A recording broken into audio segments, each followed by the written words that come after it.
What's up, everybody, and welcome to the Comment Writers.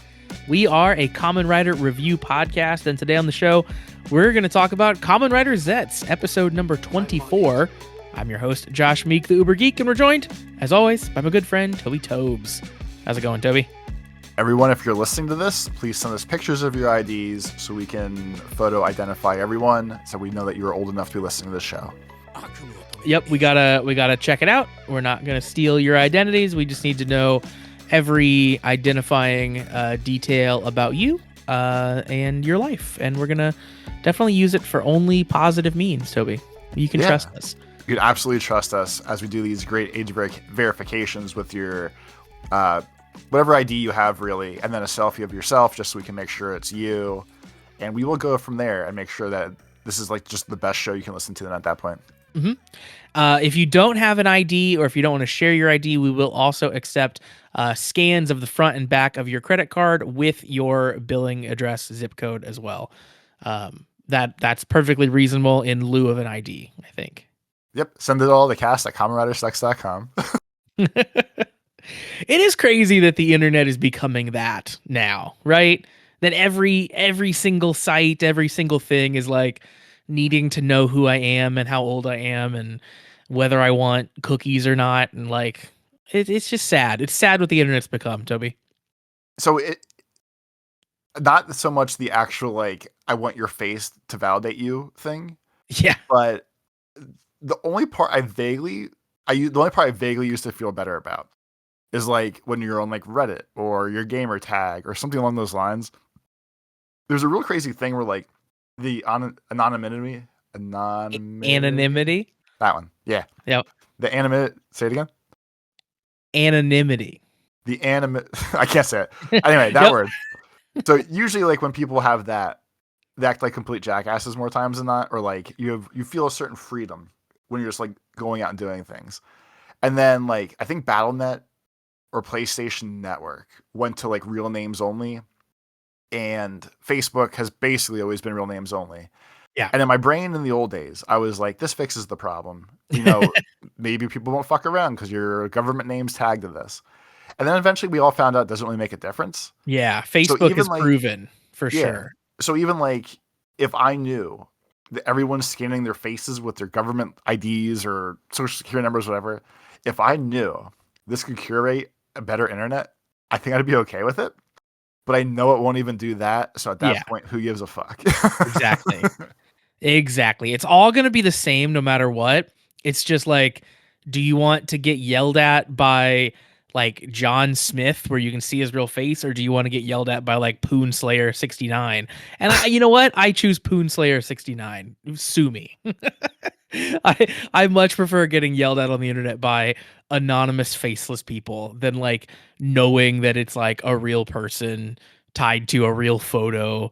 That's like half the time when you see like Facebook comments of just like insane people, it's just like it's like a dad. Like it's like a profile picture of like him and his children, and he's just like saying the most vile shit on the internet. And you're like, I liked pretending that you were 12 and in your parents' basement instead. You know, I want to know less about you. That's where we should be.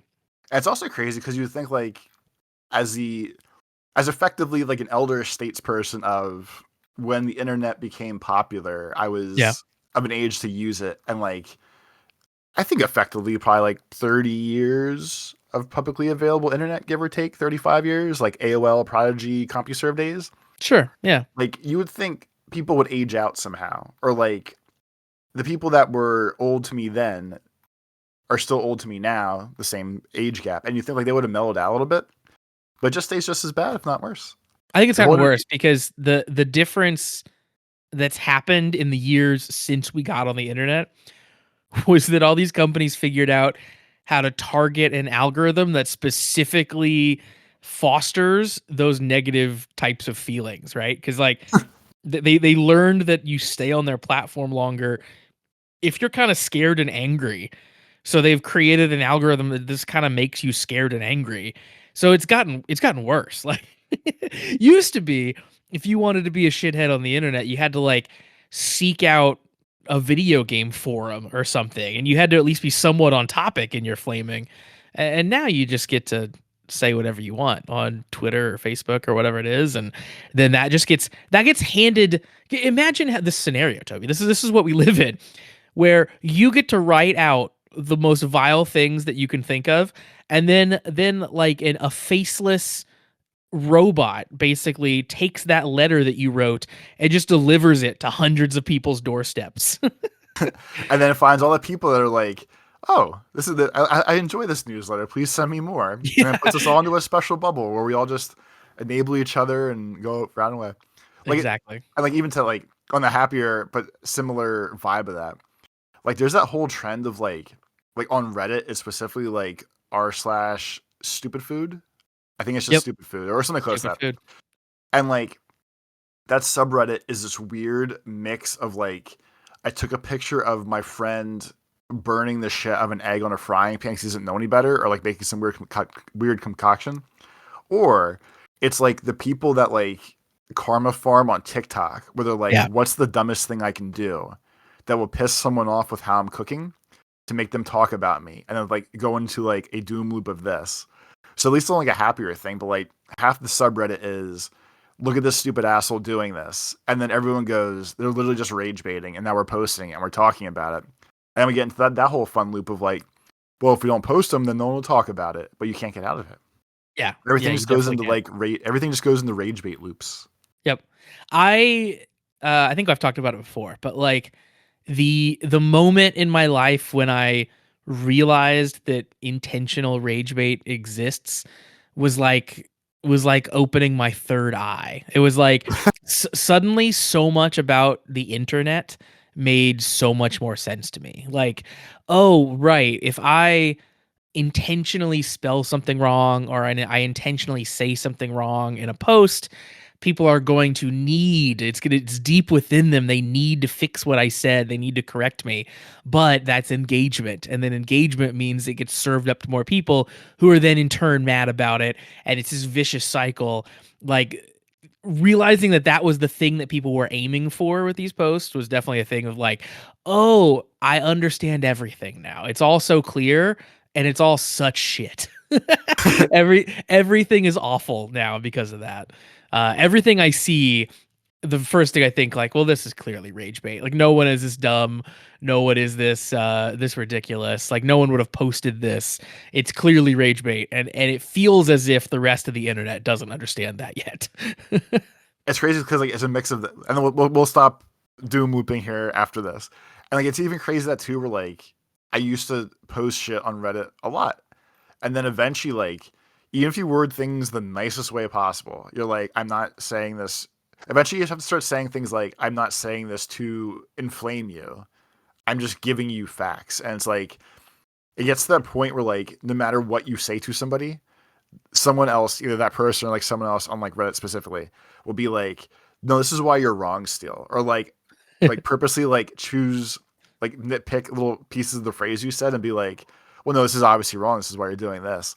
And like I found that minus like our Discord or like people I specifically know, I really don't interact with anything online that much anymore Yeah, same. because I know it's just gonna put me down a horrible hole of nonsense of like no matter what I say will be purposely taken out of context and then turned against me, and then I'm just gonna get mad because I want to argue, and I don't just don't want to argue that much. Yeah. Agreed. Yeah. This is maybe a little weird as like someone who's creating a podcast and sending it out into the world, but like I definitely don't like the modern day um formula, I guess, of like of social media, air quotes. Like I don't like that social media has become that we all follow a few big influencers, and like social media is just we are devouring their content and we aren't producing our own content as regular people anymore. Because that was early social media, right? It was like I got on here, my friends are on here, and I'm like, I'm seeing what they're posting, they're seeing what I'm posting. Like early Instagram, I think is a good example of that. Of like I'm on this platform specifically to see like my friend's travel photos or like what funny picture my friend took, and like I'm commenting on my friend's stuff, and like I'm interacting with real human beings and I'm forming these relationships And like the way you and I met is kind of that, right? It's like it's a forum, it's a gathering place for like real human beings who aren't necessarily like content creators or trying to produce content, that you can sort of like find common ground on. And now it is much more like just shitty TV. It's like everyone who signs up for TikTok, for example, they're not signing up for TikTok to make fun videos like in the Vine days. They're signing up for TikTok so they can just watch TikToks that someone else made. And I miss the spark of like kind of forced creativity that early social media had, where like you had to be the producer of the content in addition to the consumer, and that part is lost for me now.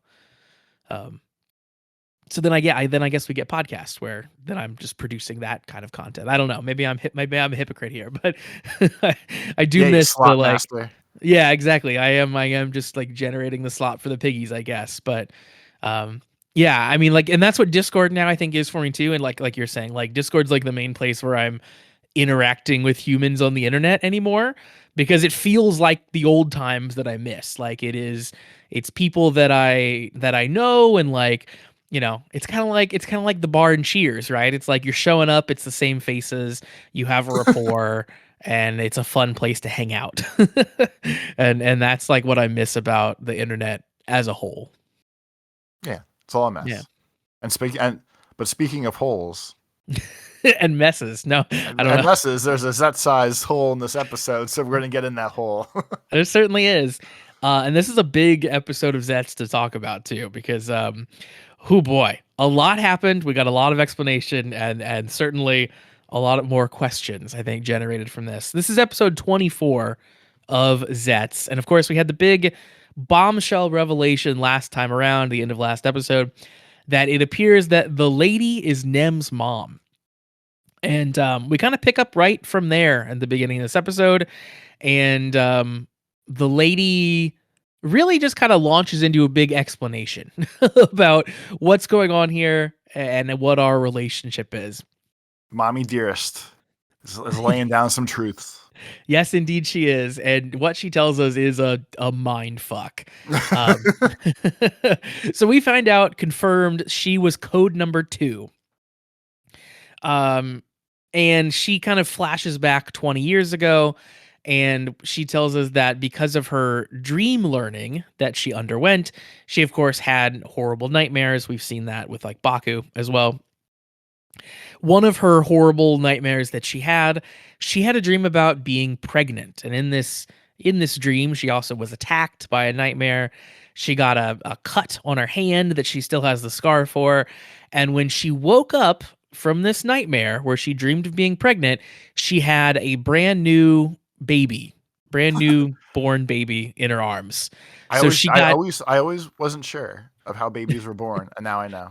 You yeah, have a nightmare that apparently. one's coming into your life, and then there's one just there.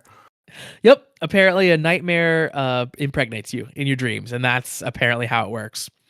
Um so that was insane. Just as like a plot point they've chosen to do is that Nem is the product of a nightmare insemination, I guess. Yeah, like of all, I guess it's okay, but like of all like plot swerve things to do, it's crazy that like even with the lady being 2, which we guess because I said like one is too obvious, so 2 makes more sense of like she's the first one to do the backlash and like fuck these people. Like of all ways to put Nem into her life and them being her kid, I feel like you got inseminated by a nightmare smoke through your hand and you woke up with a baby in your arms is like just like the most LSD tripped version of this timeline you could think of. And Yeah, it's it's just fact weird. now. Yep, yep. Um, yeah, it's a trippy one. That when that happened, I'm like, oh, okay, we're just going for it. We are just doing it, and this is what's going on. Um, so obviously she has this baby. She calls it in. She calls Zero. Like she's like, yo, a baby popped out. I guess I don't know. Um, and Zero says that it'll be handled. Since it was created She by knows exactly what that means. exactly. Exactly. He talks about it needing to be studied, and he sends a couple dudes in to basically take the baby, confiscate the baby from her. However, she's not quite on board with this, and she fucking smokes these dudes. Just again a very shocking scene. We get to see her just put a bullet in the first dude, and then just off scene, I think shoot the second dude. So she kills these guys who come in to take the baby, and she clearly goes on the run at this point. She drops the baby off at an orphanage. Um, It's, yeah, I just another continue week. to be Okay. amazed at the. I continue to be amazed at the just shooting people Yep. in this show. That's my only. That's one of my main chunks of this episode. Met multiple times, and then a main chunk of the series, like we said last week. The amount of just pure actual guns being fired at people, Yeah, and these guns literally like again they show a little bit of blood today with the guns, but not like murder levels of blood with the guns. But it's just fucking crazy that like there's been more actual like murders in this season than I feel like there's been murders in all the seasons we've watched so far. yeah, Like from I like think so. Geats until now. Like actual just pure blown like I'm going to murder someone and they're going to die. Yeah, I think this is top tier of that. And quite frankly, I feel like there was a lot of fucked up things in Black Sun. I don't feel like there was a lot of murders in Black Sun. Like Bird Boy yeah. got his eye ripped out and stuff. And there There's was the one. Yeah, there's the one that I think that one, the bird one, where the boy gets killed. yeah. That one's pretty intense. But other than that, yeah, it's not. And and that's the dark show. And like we're just shooting people left and right. Like there was execution style gunning happening today that Yeah. later. Like Uh huh. the show is fucking everything. And it's still that weird gap of like, are we doing this because we're going action movie, hey USA, check out this show? Or is like that's just what they want to do this season? It's like I that don't it's that know. weird gap again of like, is this because we're going western as hell for this? And the Western people want to see like real guns or murders, or just like we just had a dark kid story to tell. That's what we're doing. Yeah, I mean, I guess next season will be the real like telling point for this, but it certainly feels more than coincidental at this point. Like we're far enough in this show and we've kind of seen the things that they've done.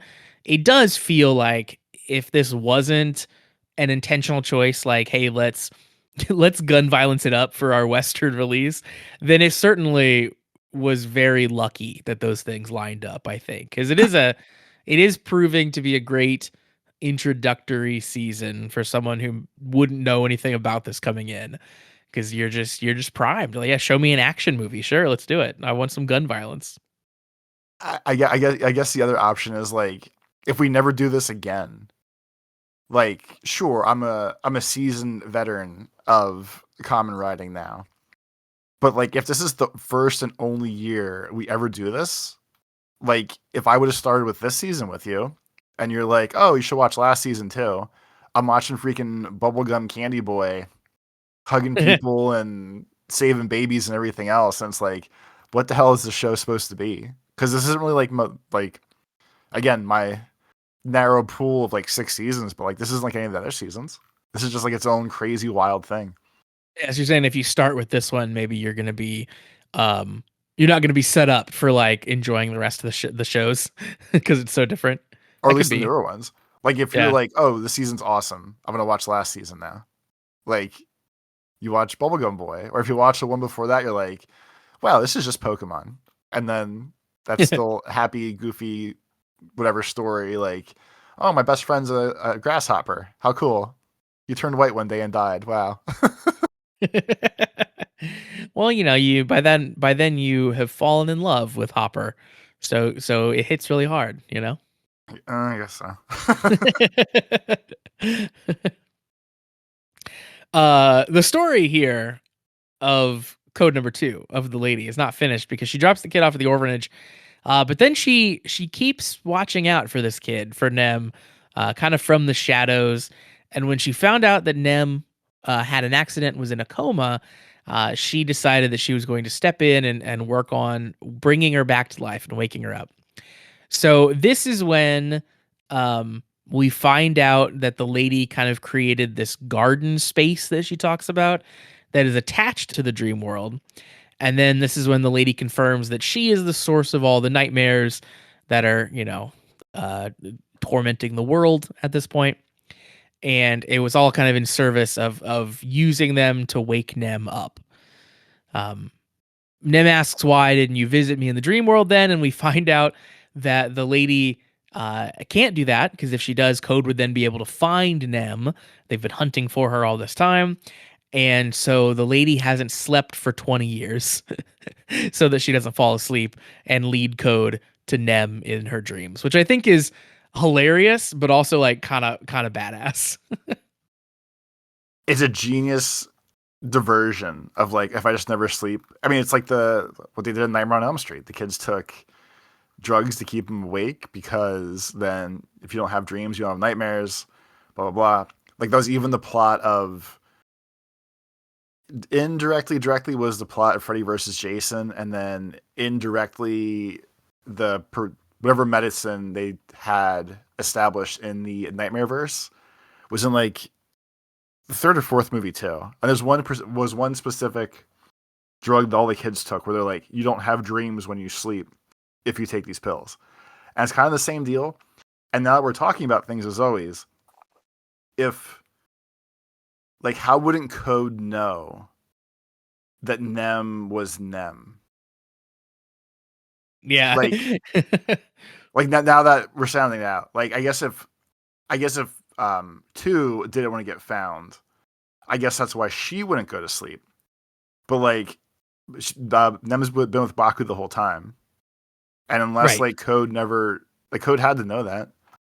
Yeah, I guess maybe Code didn't know that she was the baby potentially, but like if if 2 had thought about her in the dream, they could have connected the dots, I guess is the answer here. Where otherwise she's just kind of a girl who's hanging out with Baku and they don't know that she's the baby from 20 years ago. The world's greatest idol. Yes, she just happens to be the world greatest idol who is also in every dream. But other than that, there's nothing weird about her. I guess maybe that's why. I guess because we got her far enough away from the nightmare loop here. Yeah, because like the lady definitely says, if I fell asleep, Code would be able to find you through my dreams. Yeah. But they found Yeah. her. Okay, so Well, I guess Code maybe didn't like find her. so I guess like the logic is she would keep dreaming about Nem separately before Nem was famous, and that's how they'd find her and like put the pieces together. I guess. Yeah. She would Yeah. she would dream about the baby that she gave up, and then you know they would realize the baby she gave up is this person is Nem, because she was keeping up with what Nem was up to, right? Like she didn't only have memories of Nem as a baby, she would have memories of like spying on Nem throughout her life, leading up to the car crash and stuff too. Yeah. I guess the logic works out eventually when we talk about it enough. I mean, like logic in giant air quotes for this show, right? Because it is sort of all kind of make it up as you go along, because it is all Yeah. fuzzy dream world logic. But yeah, I mean, I think that's kind of the logic that they are insinuating here, at least. We also get to see a little bit of Code headquarters here for the first time, and we get the reveal, Toby, of the face of Zero, the actual real person behind Zero. 3 walks into a room, and Zero is just like standing behind a podium. And they have a conversation basically about like losing control of Zero or what happens when you lose control of Zero. He's going out on his own. Basically, hey, are we gonna put him down when that comes up? Um, so they have a little conversation about their good little lapdog Zero, or I guess 7 rather. I guess I shouldn't be that shocked. I do think it's fun that like so obviously he got to talk and say his stuff and all that nonsense. I do think it's fun that like Zero the robot voice is 100% just like a digitized robot voice of Zero the man. Yeah, sounds just like him. Yeah. Yeah, so I thought that I mean that's obviously a silly thing to point out or not point out, but it is fun that like it was just him talking then. Yep. Yep. It was just he just had it as like a very fancy like Zoom call joiner. Yeah, He's just like, I need to Skype in to these mission briefings, so I'm just gonna use this robot for it. yeah. And then like at this point more than ever, I'm just convinced that like the James Bond 007 group, MI6, right? Because MI5 is the real British Correct. one, or yeah, like MI6 is he, the big one. yeah, like he's just M. He's basically just like M with making all the fancy technology and being like, hey, I'm gonna send this robot out that talks for me.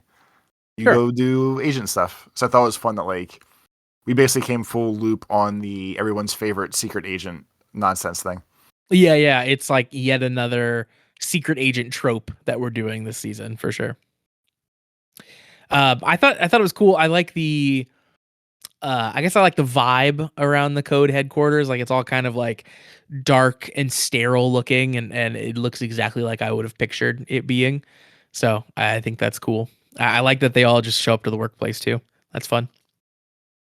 That's the only way you're really gonna be able to do proper secret agency things. You all have to get together. Yeah, I Like my guess so. like I've been stuck working from home for like 5 years, and it's just not the same as like going to the office and being miserable. Yeah, you haven't done a single secret agent thing in 5 years, and I blame work from home for that.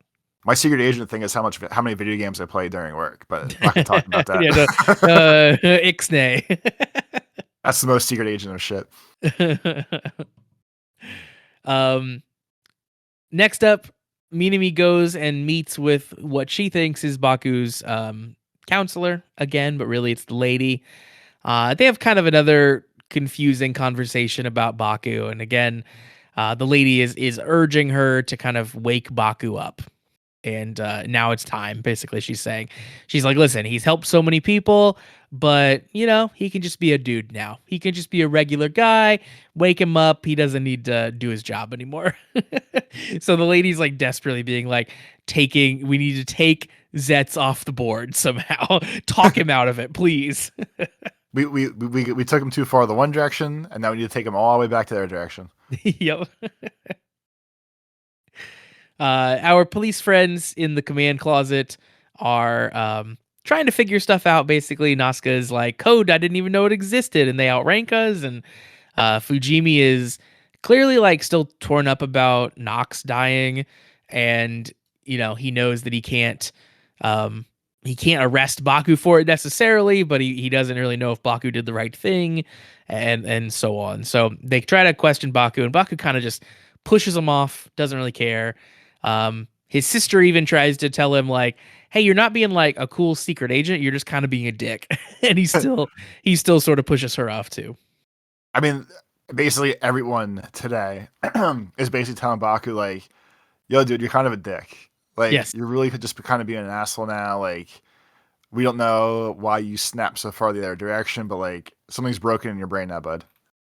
Yeah. And he's like, "No, I'm pretty sure it's fine."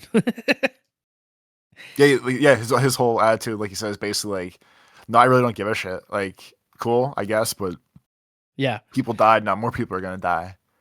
And the We get to craziest see thing, like, oh, I was gonna okay, say we do get to see a cool moment of weakness in that resolve, because he sees someone like screaming for help as someone is like dying basically later in the episode, and like he flashes back to like the dead body of Nox. So like there's like a moment of him like the terrors are coming back to the forefront, and then he like pushes them back down and keeps going.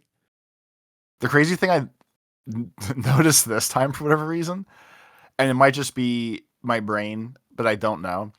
When Baku was in the secret closet office, I can't tell if like when he's in his little suspenders white shirt outfit, it kind of looks like he has like a muscle pad in his chest to give him like huge muscle man pecs. Oh, he might, And I, yeah. and I can't tell if like the kid's actually jacked and just like he's just a big stocky kid, like actual muscles, or if they're trying to make him look like a big boss now. Because I feel like he looked bigger today than usual. What the hell do I know? They probably are beefing him up because he doesn't look super beefy when he's Baku. Like, granted, they could be styling around that potentially and like hiding his muscles, but it's probably much easier to just put a little bit of a muscle pad in his secret agent suit. Yeah. After this, he gets a call from 3, who gives him his next mission, which is eradicate the nightmares. Um, he kind of tells 3 like, yeah, that's cool and all, but I've got my own mission now, so I'm gonna be doing that. Sorry. So even in his determination, he's kind of marching to his own drum still.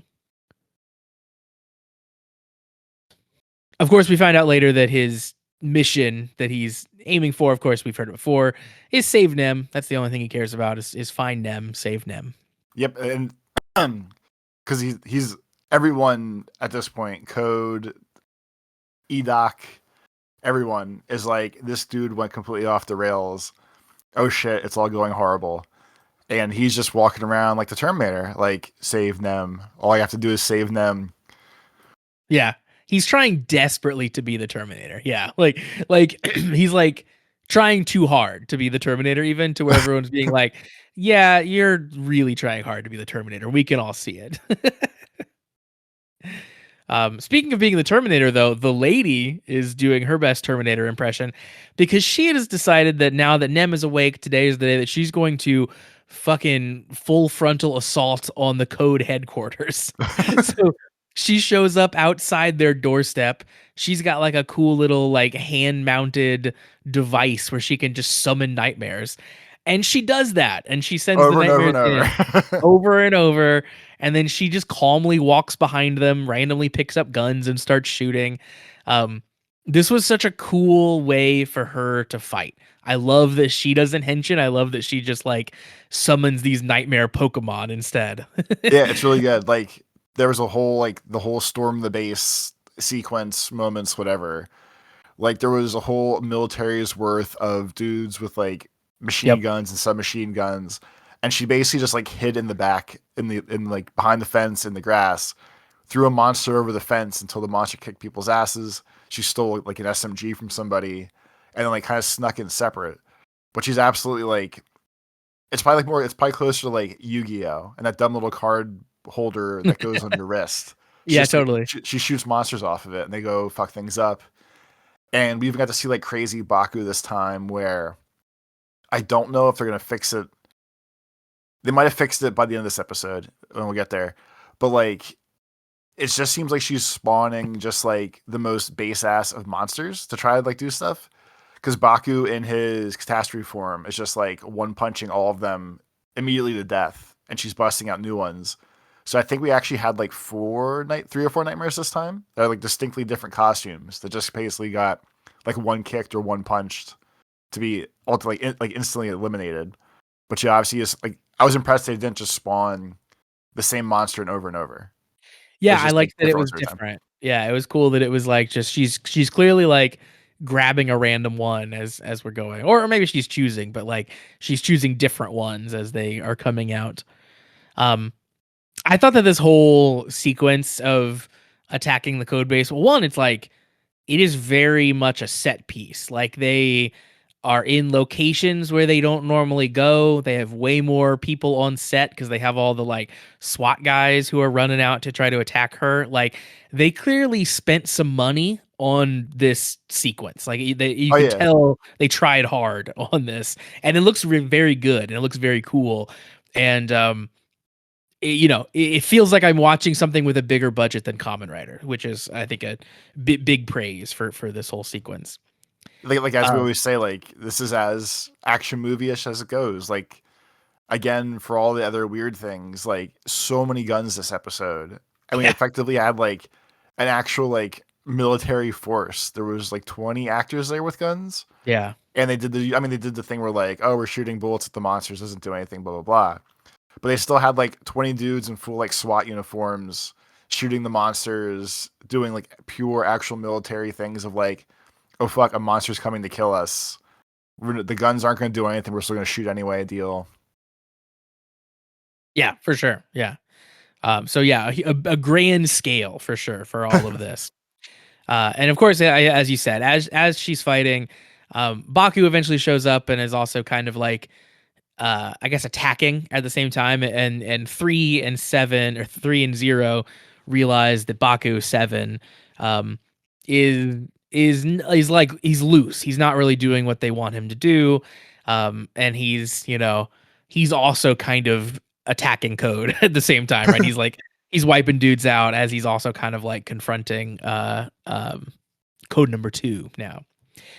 Nem is also here for a lot of this assault. So she tries to stop her mom a couple times and is being like, Mom, why are you doing this? Or like, hey, stop. And the lady tells her, like, I gave birth to you. You're my life. Like, I'm doing it to protect you.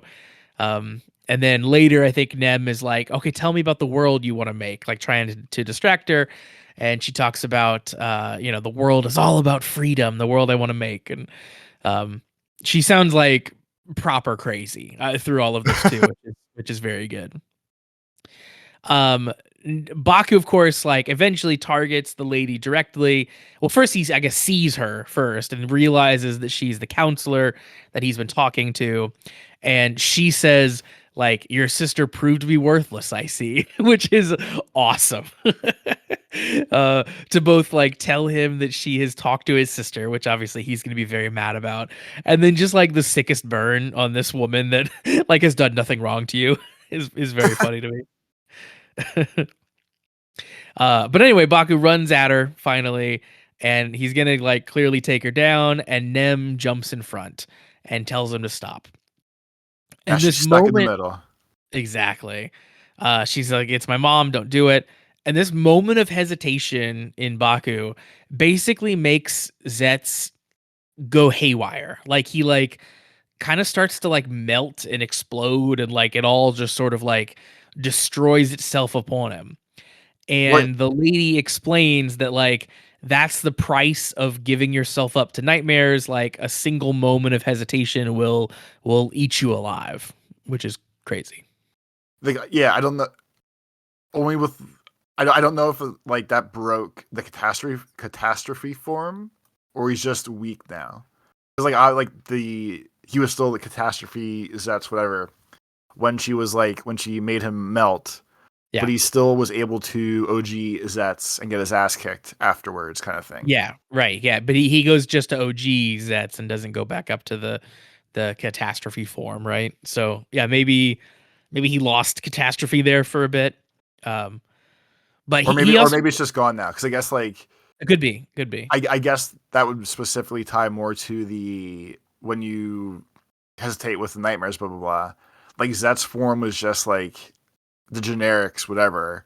Since catastrophe is like he murdered his own nightmare and took its power, I guess that would be more so the thing of like, hey, yeah, like you definitely like fucked yourself on this one because your rage subsided for a second and now you're just doomed. Yeah, he took his foot off the gas for just a moment, and then yeah, it all fried up, which I thought was pretty cool. But he also does a great job here of like writhing on the ground in pain, and like at one point he's got his face like smashed into the ground, and he's like can't stand. I thought that was just pretty great acting on his part. And then in the midst of this fight, obviously Baku looks like he's down and out. Suddenly the lady gets shot, like not like fatally, but she gets shot from afar from a bullet that we can't see. And then Baku even gets shot as well. And then we see now coming into view from being invisible, some again SWAT members, and 3 is there. He's kind of walking out, and this is basically Code deciding to cut 7 loose. Like Eliminate we're the threat. e- exactly. So this ending is just absolutely crazy. So Zero comes out on the balcony to say goodbye and watch Baku get killed. 3 walks up, as you mentioned earlier. This is full on execution style. Baku's on his knees, 3 above him, gun to his head, and yeah, pulls the trigger, shoots Baku kind of in the chest. We get to see that. We get to see the blood, and then as he's like falling and dying, the camera pans up, and we get to see the dream version of the moon. Did that click to you at first that like, oh, this was supposed to be the real world, but we see the dream moon? it, I was wondering why the moon was there. and I really didn't think much about it. Like I just thought like, oh, we're doing like weird style like stylized things. But I guess that does make sense of like there's a lot of wacky shit going on then. Like you got swerves on swerves, especially like I think I was still too distracted by the fact that when Baku got his ass kicked by 3, like he kept stabbing him in his bullet hole shoulder. And I was just thinking about like how intense the whole scene was, and like Yeah. holy shit, like they're actually like shooting the main hero and basically murdering him. So it didn't really like click to me that we might have been like shifting timelines, for lack of a better Yeah. term. Yeah. It didn't click to me at first. Yeah. So that was the other thing you mentioned. Like, we didn't even talk about it, but 3, we got to see Henshin now into, one of the Lord system, not common riders, but essentially common riders. And he looks very cool. And that, again, like you said, the fight was very intense, but then ends with this execution. Um, yeah, I watched that, and of course, like, I'm shocked from everything we saw, right? Like even without the big twist at the end, which we'll get to in a second, like, this is a crazy episode. A lot has happened, and I'm just sort of like sitting there like reeling from everything that's happened. And they do a long gap between Baku seemingly dying, goes to black screen, and then before the next thing happens. So I'm sitting there at that black screen, and it dawns on me like, wait, that was the wrong moon. like we make a big point right before this, or at least 3 does. Right before this in the fight, he tells Baku, like, yeah, you're not in the dream world now, but bro, like this is the real world and you can die. And then we get to see that moon, and that was just a master stroke at sort of the like pre-hinting at what's going on here. Um, which leads us, yeah, then to the end. So we hear like the beeping of a medical device. He's clearly in the hospital. We wake up, we come to, and Baku is in the hospital, bandaged up. His sister is sitting next to him. And Toby, I don't know if you realized, but this is the moment when he wakes up after getting hit by the Hummer in episode 1. Was there a way I was supposed to notice that? Um, So I went back to check it, and it's like the bandages are in the same spot, and it all looks the same. He's like wearing the same thing. It's the same bed and stuff. So I don't know that you were supposed to necessarily realize that. But I also broke our main rule we have here, and I did watch the preview for next episode because, again, I was flabbergasted by everything that had happened in this episode. So I didn't reach up to pause the video in time. And in the preview, I think this is important, so I will tell you about it. They show essentially a very quick flash of Baku kind of restarting the whole series. So like we get to see Bike Form Zero for like half a second in the preview for the next episode. And clearly what they are insinuating is that the majority of the series so far has been Has a all dream. been a dream? Yes. That's dumb as fuck. I was very curious what you would think about that as a concept. After all the jokes we've ever made about like the easiest go-to irritating things when like one of my friends did like writing major movie theory college stuff, and like I was at least warned or told like through conversation and stuff, like the thing that people hate the most, like any good teacher that's trying to guide you, whatever, like it's never all a coma, it's never all a dream.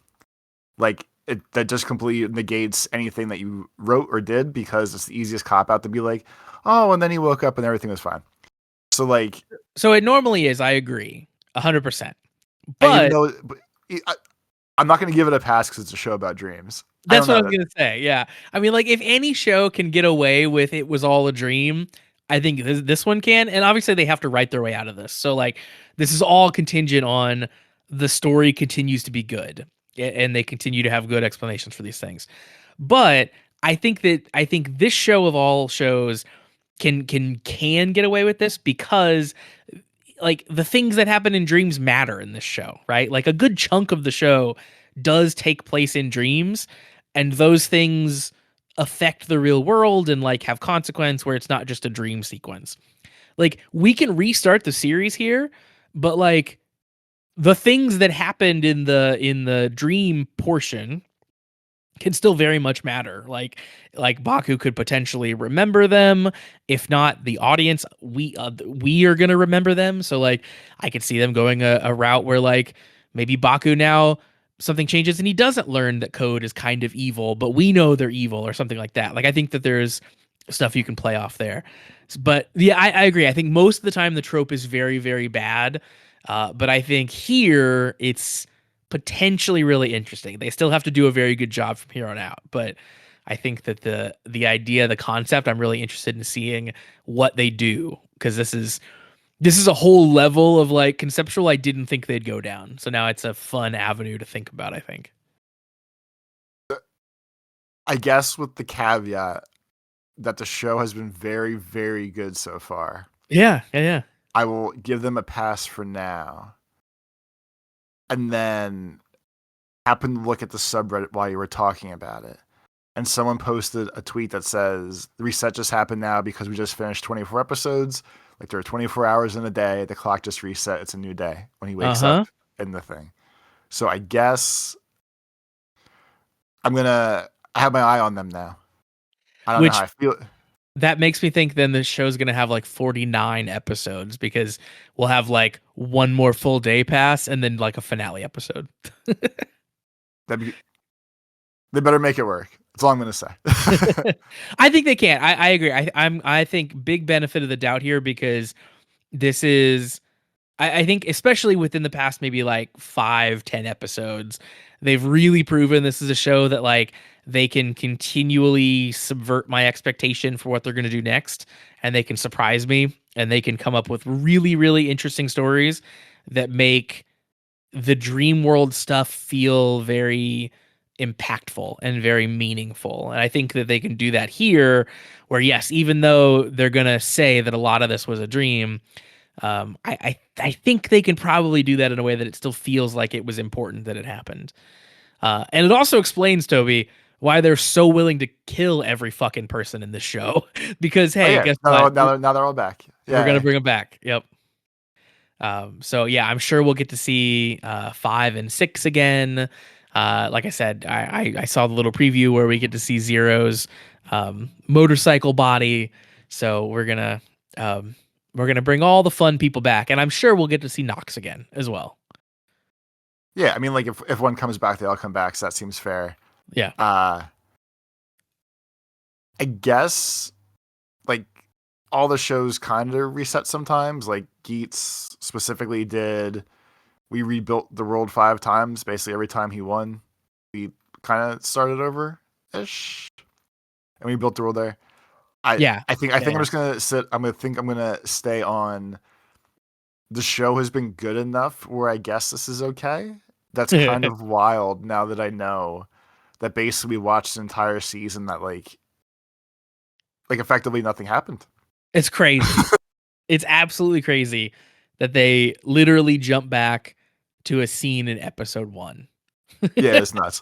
And just the audacity of it, the boldness of it has me really excited. Like I want it to really pay off, but like I don't know, even if it doesn't, what a crazy thing to try. Like at least it's not just like, hey, we did another monster of the week this week, right? Like they really like took a swing. That's definitely true. Yeah, and that's certainly fun to watch either way. So yeah, I have no idea what to expect next week. I have no idea where we're gonna go, if we're gonna like replay a good chunk of the series, if Baku's gonna have any memories at all. Like I am really, really interested in figuring out the answers to all those questions.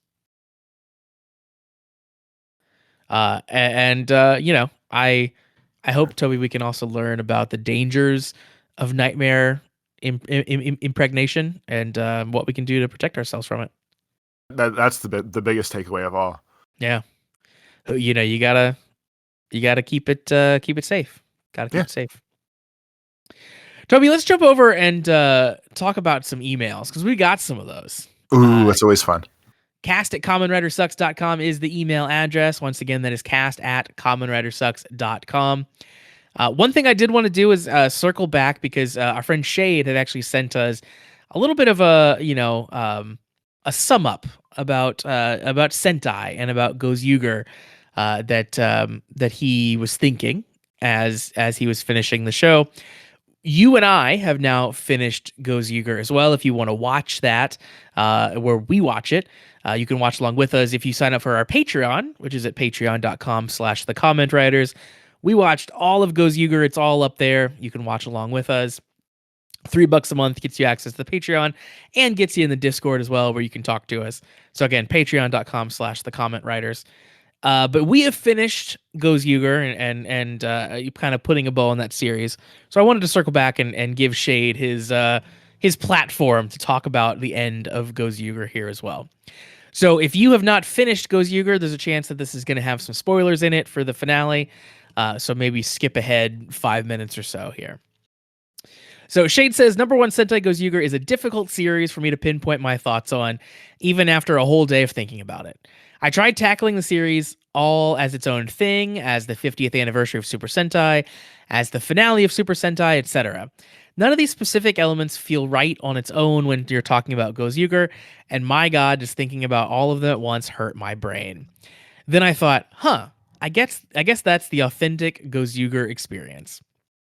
Coming into the series, I had moderate expectations. I've been following these shows for more than a decade, ever since I was a kid, so I, of all people, have learned to keep moderate expectations by now, and the show went over my expectations quite some. I loved the characters. They're way more fun than I expected them to be. I loved the number one battles. It's genuinely one of my favorite weekly gimmicks I've seen from Sentai in recent times. The silly shenanigans they get into is super fun. I also loved the Universe Warriors, having alternate versions of past Red Rangers appearing as a unique choice, and I think they executed it decently well. Fire Candle is the best. His actor always puts 110% into his performance, and I love him so much. He's the only character in this show that I can accept being Super Sentai's final boss. There you go. That said, everything I loved about the series, there's another thing that's either boring or flat out didn't make sense. I never cared about the Calamity.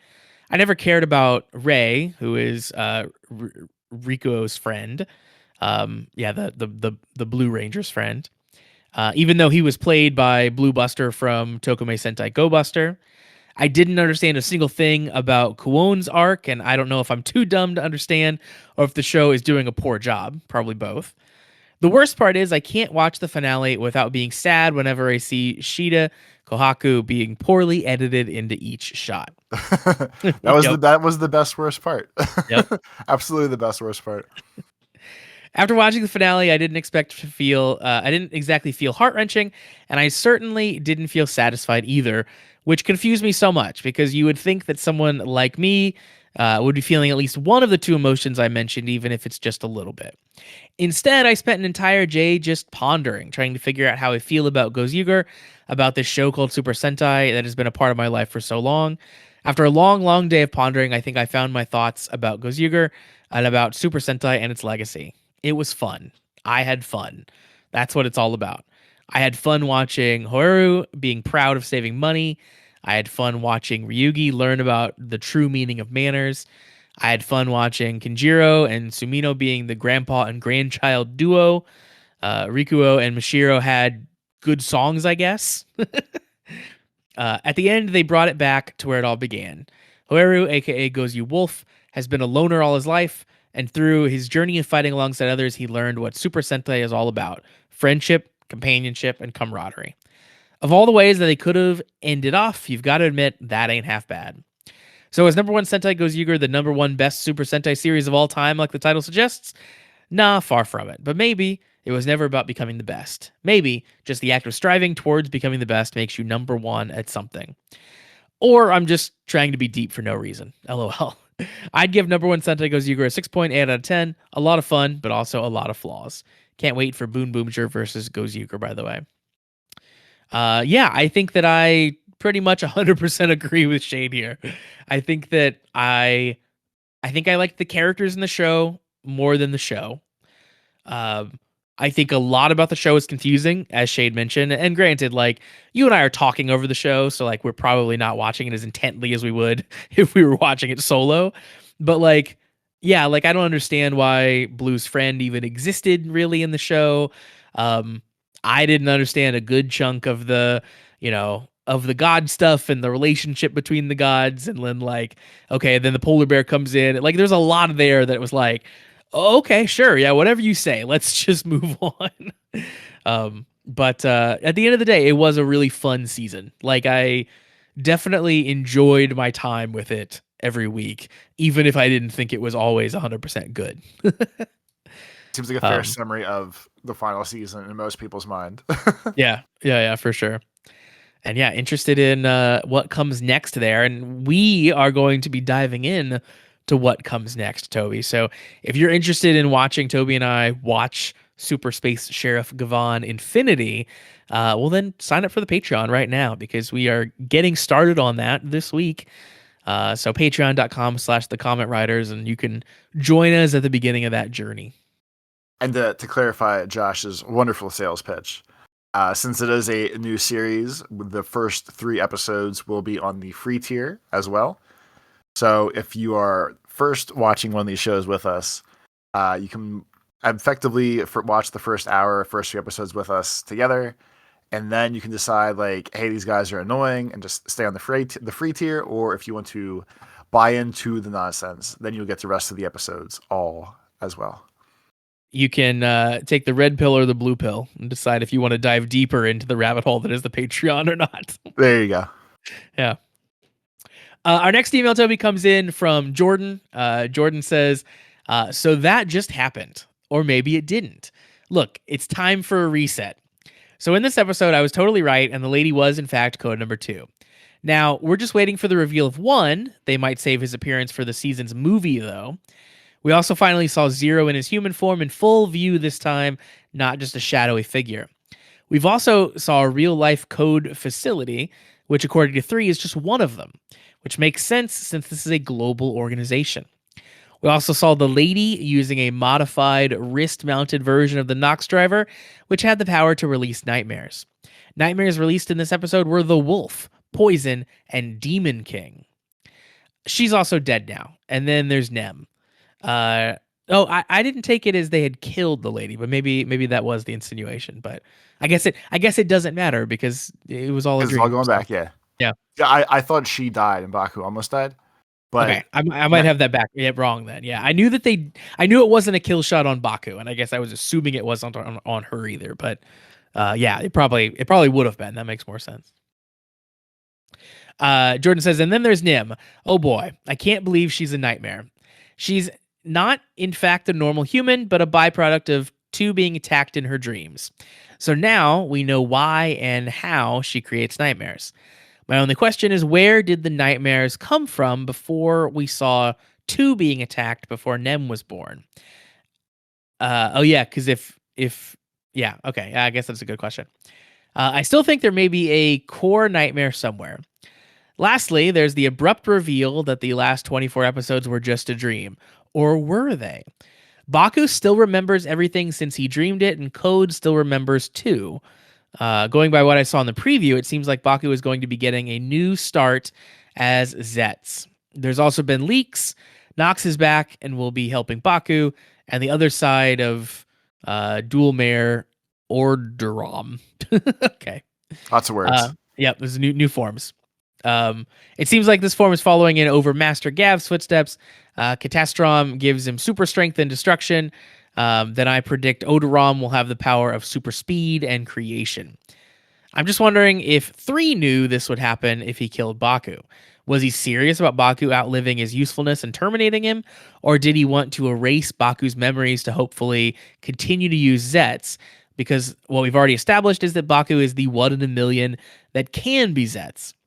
Speaking of which, I want to revisit my theory about there being another Zeztz before Baku. What if all the lesser Zeztz nightmares came from candidates that just weren't up for the task?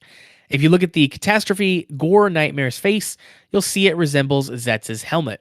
So I'm thinking the nightmares in the capsums came from those who manifested powers similar to Baku's but didn't quite hit the mark. What do you think? That's an interesting theory. Like I feel like Jordan's pretty good about these usually, so yeah, I'm just agreed. gonna say if that's what your take on this is, I'm inclined to agree with you. Yeah, I think that seems reasonable. Like the proto Zetz's kind of generated nightmares that eventually, get utilized later on, get used for creating better Zets or for tormenting the people. Yeah, it'll be interesting too. I don't know if it's like 100% confirmed or not that Baku has his memories still and 3 has his memories, but that'll certainly make this very interesting. That like a lot of stuff didn't happen, but like at least some portion of the people remember that it did. Um, Certainly has a lot of connotations there for sure. Yeah, so a lot of good information there. Thanks, Jordan, and a lot of good theories. We will see what happens. Toby, our next email comes in from Carl, I believe is Oh what we're yeah. calling Carl. Carl or Kamen Rider if you're new around here. Carl says, longtime listener, first time emailer. That's not true. Keep up the great work on the podcast, Josh and Toby. You guys have a wonderful chemistry together. If you guys want to expand the Kamen Rider brand, have you guys thought of making an OnlyFans? Wait, I feel like we've done this before. How about we have some new, fresh ideas instead of just reviving them like every Kamen Rider series Yu writes? So I heard Toby had some self-inflicted car trouble. So here are some business opportunities to help him out financially. Great. The first one is there's a pronunciation guide, which I'm going to be using here. It is repossession. Toby starts a new business called Repossession, the world's first Kamen Rider inspired repossession service. Instead of fighting the villain of the week, you're reclaiming overdue assets in full dramatic fashion. Customers don't see it as a repossession. They see it as the final stage of a transformation contract. You had your arc, you leveled up, and of course, every repossession is done in Kamen Rider style uniforms. Transform today, return tomorrow is the tagline. I feel like we don't need to add theatrics to repossessing things. It's already kind of a dramatic activity, you know? It's You never know. yeah. Next one, Josh and Toby open a bold Kamen Rider themed rehab and prevention center called the Intervention Support Center, where the lessons are as heroic as the uniforms. Clients step into the space fully decked out in rider suits. Oh, the clients are dressed like riders. Okay. Guided through exercises that teach them to recognize and accept their darker sides, then channel that energy into positive action. Each session blends personal growth with theatrical flair, transformation sequences, heroic poses, and a healthy dose of tokusatsu spirit.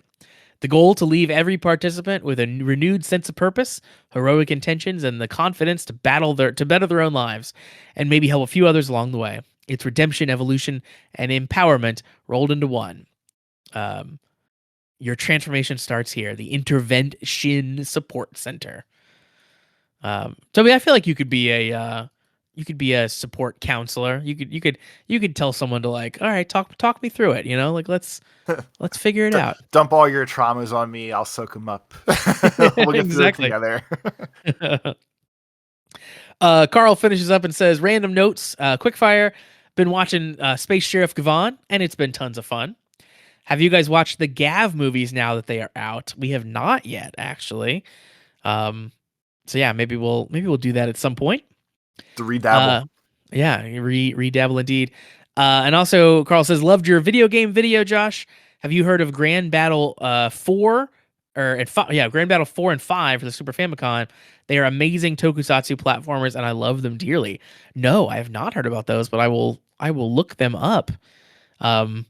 Yeah, Carl is talking about Toby. I put out a video about a Kamen Rider game for the original Famicom that is a super crazy game. So it is like Mario Party except without the mini game. So it's just a digital board game. You move around the board and you battle other riders, like other bad riders, but the battles are races. And As the they should be. races, yeah, I mean, I guess.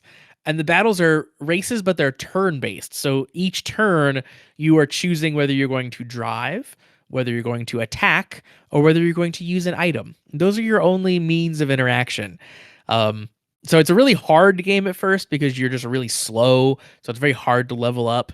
And then eventually you're faster, but the game is just still super tedious because these battles take forever and it takes forever to navigate around the board and stuff. So it's a really bad game, but like it has these concepts and these ideas that like are really ahead of their time. So it's a really fascinating game to look at. So yeah, that's up on the YouTube channel if anyone is interested. You can find that youtube.com/prettydece, and you can find that video there. Then finally, Carl says, "What's been your favorite writer series so far, and what's been your most disliked? Doesn't have to be one you did on the podcast. Can be one you watched personally or over on the Patreon." So that's interesting. What's your favorite thing we've watched so far, Toby? I would say Kamen Rider Black Sun still. Really, that's still number one. It, yeah, why not? Okay, that's fair. No, I mean I Well, think that's he a said reasonable answer. rider shows. So like, if we're not gonna consider that main tier, I No, we can. still I think think that's fine. XA would probably be my favorite. Yeah, I kind of thought you'd say X8, like even above Black Sun. It they're so polar different that like I don't know, like whenever we do like the private tier rankings, like in conversations or like when I talk to the navigator about it, it's hard not to put Black Sun in its own weird subcategory of like this is not a Kamen Rider show, even though it is. So I don't know, that's kind of like a weird outlier. But otherwise, I would say X8 is my favorite, and then Kuga is my least favorite. Kuga, which you haven't watched, is your least favorite. Yep, Yeah, that makes correct. sense. Yeah. Mm-hmm. For me, let's see. Well, maybe I'll start with least favorite because that's probably a little bit easier. I think Gotchard is my least favorite of what we've watched.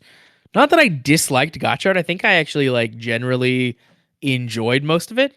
Um, I just think like story wise, it's a lot weaker than Geets was, and then Gav was, and then Zeztz is now. Like so, I think of the recent history of shows, I do think of the recent history of shows that we've watched all the way through. I will say, I think that that's probably the weakest. Now that being said, I've watched like some of Kamen Rider Saber, and that show's garbage. Like what I've seen of that is terrible, and I don't know that I want to see more ever. But like I don't know that I can really judge the whole show with a good conscience, seeing that I've only seen like maybe 5 episodes of it. I um, will say with this new reveal of Zet's dream wiping the entire show, it's currently on. It's walking a narrow line. it's on shit watch. It's on a thin ledge. They better stick the landing with this, or else I don't know. Yeah, We'll see. yeah. We got them on watch just in case that it goes bad. My favorite though, I think I will say that Geo is still my favorite. Because it's easy to not re-examine the statements that I previously made. But I do think that like if Zets can stick the landing on this stuff and continue to be as good as it has been, I think Zets is on the forefront to be my new favorite series. But yeah, I mean I've generally I think really liked everything that we've watched as part of this show so far. Like even Gotchard being the low point was not that low for me. And it's all been pretty fun. I think the Kamen Rider is on a pretty generational run recently, which has been very beneficial for the fact that we do a podcast about it for sure. Yeah, I mean, like jokes aside with that, like I think we, and when I say we, I mean myself and you are benefiting, have gotten very lucky with all the seasons being effectively solid overall. Where Yeah. I haven't minded getting drug into this nightmare hellscape that you brought me into. Um, Zets will probably end up being my favorite once it is over because it's like you said, it's solid as hell. They have this their crazy Americanized gun shooting action smart show is extremely good. I am half joking about the dream wipe, but not really. Yeah, well, we'll see. It could go really bad. Like I agree with you that like I think that there's easier ways for it to be bad than for it to be good. Um, I think so far they've been doing a really good job. So I hope that continues. And then Toby, our last email comes in once again from Shade. Shade writing in this time about Zeztz 24. And Shade has some thoughts and details from the case files that they put out for each episode. So we'll dive into that. As Shade says, this episode felt like a season finale, which it certainly did. It felt like a big like exclamation point to the first half of the show. Shade says when Baku woke up at the end of episode 24, he found himself back at the hospital in episode 1. How you enjoy the next episode is up to you, the viewer. In other words, if you haven't seen the previous episode, you can just start from there, thinking that the next episode is episode 1. This is what the producer said about Zeztz. That's pretty fun. Yeah, I mean, I guess yeah, that's pretty crazy. However, for those of you who have watched up to episode 24, it should be incredibly satisfying to be able to see everything from the same bird's eye view as Baku. Furthermore, if you have the time, I think you'll enjoy rewatching episodes 1 to 24 the second time around on TTFC or other services. The first time, Baku's story ended in tragedy. What kind of drama will unfold the second time? Next week, Kamen Rider Zeztz will be starting its second chapter. We'll also be delivering a new theme song, Playback by Yuta. Back On also helped with the song's composition and arrangement. Oh, so yeah, they certainly are. Yeah. Ever since they did the banger theme and got to be in the show, they're tied. They are in some way, shape, or form tied to most of the songs now. I feel like, yeah, because even I forget when I posted it, but there's some. It's basically like Red Space Sheriff theme song that was posted at some point, which is like a really good Kamen Rider-y Sentai intro song. And the Back On guy wrote that one as well. I don't know if I can easily find what song I'm talking about. And I'm 99% sure it's actually tied to Space Sheriff Gavan, but I'm not sure. And if it's not, it still fits. But yeah, it sounds like the Back On people are just like in-house composers. All like they clearly have a very tight relationship at this point with Toei and with the Sentai and Riderverse. Yep, that's all that matters. As we said many times now and forever, once you're in the toku verse, you never get out. Totally. I think now looking back and putting them in the episode, like that was pretty clear, right? They have a different relationship than other musicians have had with the company. Like they're clearly much closer. Shane goes on and says, real quick, there's a YouTube channel, Avex, that posts lots of Japanese songs and Japanese music videos, stuff like that. There was a song posted called, I think the group is Due as Infinity, and the song is Red Reborn. And if this is not specifically like tied to Project Red, my mind would be blown. But the music and arrangement was written by one of the Back On guys. Nice. Well, we're getting ready to watch. Red Reborn is the theme song for Kamen Rider Ainz with Girls Remix. Oh, which okay. began streaming on the Toei TTFC on January 25th, 2026. Yeah, that's again, it's another Back On Kamen Rider song ish. Yeah, they're again, getting another credit. That's cool. Shade goes on to tell us that Code Zero is played by Jay Kabira, who is indeed the same person who voiced the robot Zero, as we talked about. And then Shade says, shout out to the one code soldier who tried to stand his ground despite being terrified as hell. He's the real hero here. Shade gives us a closer look at the, pseudo driver that the lady is using. And she has a chaos capsule. It contains various nightmares with one of the special capsules. It is possible to summon any nightmare by using it with Lady Gauntlet. That's what her little device is called. Yeah, and then the chaos capsule allows her to summon all the previous nightmares, as we said. Shade also says this time we found out about Catastrom's side effects. If the user refuses to do what the nightmare wants, the nightmare will break down the user themselves. Code number 3 then uses the power of the clear capsum to make Code's strike team invisible. And he finally debuts his transformation, Lord 3. Lord 3 transforms using the extra capsum. The extra capsum has the power to excessively increase all of the user's abilities and give them a cape. A neat detail the blog points out, all of the Lord transformations have their compound eyes hidden behind their antenna, and all of their eyes are in the primary color of their transformation, all except for Lord Three's completely black eyes. 5 was yellow, 6 was magenta or something. I don't IDK. 3 is purple.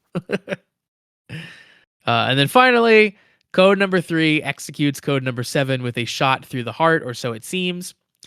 And then Shade goes into some thoughts for the episode. So Shade says, ever since the beginning, when I heard that Zeztz was going to be about dreams, I thought the show needs to have exactly one good "it was all a dream" twist, and holy shit, did they freaking deliver. I don't know what to say. I'm absolutely speechless. My mind is completely blown right now.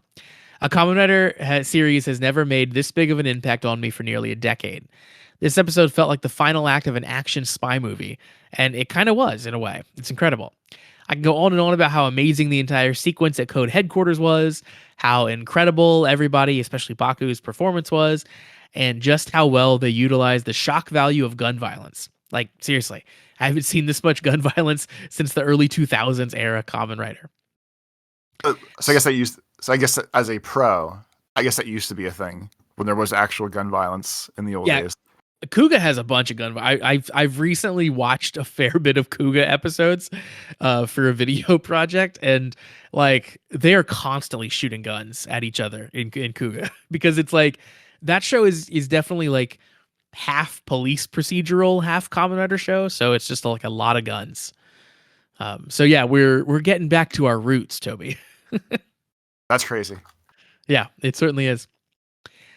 Shade says, speaking of early 2000s era Kamen Rider, I'd like to talk more about Zeztz as a whole now that the first half of the show is concluded. Because this show is hitting all the right spots for me, it feels so much like classic Showa / early Heisei Kamen Rider shows while also doing its own new and unique thing.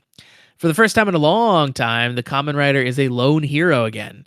We get more bike action scenes, and the Zeztz suit and his forms are all beautiful modern takes on the classic Kamen Rider look. I think recent Kamen Riders can have the tendency to do too much sometimes, if you know what I mean. So having Zeztz going back to the basics is very satisfying. Speaking as someone who has seen too many of these shows. That said, Zeztz still has plenty of new and unique things about it with the dream and spy theme. The combination of those two elements makes the show look visually stunning every week. I'm always looking forward to seeing how the directors will portray the dream world and how the spy element will play into the episode. And I don't think I've been disappointed a single time. If they can keep this up for the second half of the show, I genuinely think that Zeztz can be a strong contender for best Kamen Rider of all time, for me at least. Which feels like a crazy thing for the first international Kamen Rider, but at the same time, I'm glad the first international Kamen Rider is this good, and I'm glad that a show like this is going to be many people's first exposure to Kamen Rider. All right, that's it for the day. There technically are some stuff that happened last week, or happened this week, but they're way too minor compared to what happened on Zeztz this week, so I'll share those next week. Until next time, Shade. So thanks very much for the email there, Shade. Kind of as we were talking about earlier, like, this is a wild season for the first international for a lot of reasons, but like, it's also very, very quality so far. So I'm glad that for a series that's going to have more eyes on it than most recent ones, that it's actually a good one. So thanks to Shade, thanks to Carl, thanks to Jordan for those emails this week. If you want to be like those guys, you can send us in emails to cast@kamenridersucks.com. Once again, that is cast@kamenridersucks.com. And with that, Toby, brings us to the end of the episode. So why don't you tell the people where they can find you? On Twitter, it's Life of Tobes, and YouTube, it's Tobes Plays. And you can find me on Blue Sky. I'm at meek.lol. And the show itself also has a Blue Sky account, which is at kamenridersucks.com. Of course, we do hope that you check out the Patreon, especially with our free episodes of Gavan being posted shortly. So again, that's patreon.com/thecommentwriters. And we do hope if you like what you watch that you consider signing up. We think it's pretty reasonable. And it's a lot of fun, especially when you get to, hang out in the Discord. So that is going to wrap us up for this week. And we'll be back next time to figure out what the heck this Zeztz reset is all going to be about. And we hope you join us back for that. But in the meantime, We hope you all have a great week. Peace.